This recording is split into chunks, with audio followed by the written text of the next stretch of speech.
હા, મને નર્મદા જિલ્લામાં પ્રવેશબંધી હતી ત્યારે હું છેલ્લા 5.5 મહિનાથી મારા મત વિસ્તારમાં આવી નથી શક્યો, લોકોના સુખ દુઃખમાં ભાગ નથી લઈ શક્યો. ત્યારે મને ઘણી ચિંતા હતી. પણ નામદાર ગુજરાત હાઈકોર્ટમાં અમે અપીલ કરી. નામદાર ગુજરાત હાઈકોર્ટે મને પ્રવેશ માટેનો હુકમ જાહેર કર્યો છે, ત્યારે હું એમને આવકારું છું. સત્ય પરેશાન થઈ શકે છે, પણ સત્ય પરાજિત નથી થતો, એ આજે સિદ્ધ થયું છે. ત્યારે આવનાર દિવસોમાં આ વિસ્તારમાં તમારો દીકરો તમારે દ્વાર, સાથે સાથે મારી યાત્રા પણ હશે. સાથે લોકોને, બધા જ લોકોને મળવાનો હું પ્રયત્ન કરીશ.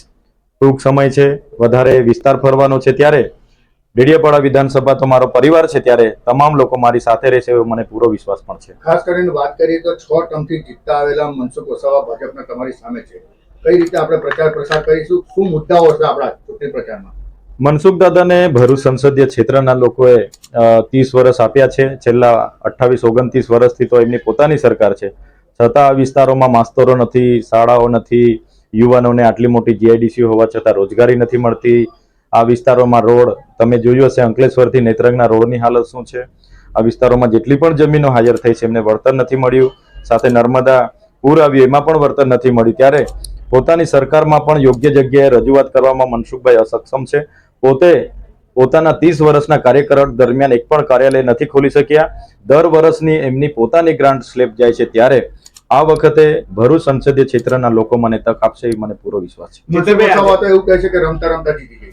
હા, મનસુખભાઈ એમની રમતા રમતા 5 લાખની લીડથી જીતવાની વાત કરે છે, પણ તમે જોઈ લો નોટબંધીમાં એના લોકો એટલા હેરાન થયા. કોરોના દરમિયાન ઓક્સિજન ના મળ્યા, બેડ ના મળ્યા. આ નર્મદાનું પૂર આવ્યું એમાં કેટલા લોકો હેરાન થયા. તો આ 5 લાખ મત કઈ રસ્તામાં હોતા નથી, એ લોકો આપે છે. એટલે ભરૂચ સંસદીય ક્ષેત્રના લોકો નક્કી કરશે કોને જીતાડવાના છે અને કોને. 5 વિધાનસભા એમની પાસે છે, 6 એક જ આપણી પાસે છે. 7માંથી 6 એમની પાસે છે. હા, 7માંથી 6 એમની પાસે છે અને ડેડિયાપાડા અમે જીતેલા છે. ત્યારે સરપંચથી લઈને સાંસદ સુધી એ લોકો છે. એવી જ રીતના વિધાનસભામાં પણ હતા એ લોકો. ડેડિયાપાડામાં સરપંચથી લઈને સાંસદ સુધી એ લોકો જ હતા. પછી પણ અમે જીત્યા છે, તો ભરૂચ લોકસભામાં પણ અમે જીતવાના છે. ચેતરભાઈ, આજે ફોર્મ ભરવાના છે, પ્રોસિજર શું છે અને કલેક્ટર સાહેબ સાથે શું વાત? અમને તારીખ 8ના રોજ જે પરમિશન આપ્યું હતું એમાં અમારી જનસભા, જન આશીર્વાદ યાત્રા અને ફોર્મ ભરવાની અમને પરમિશન મળી હતી.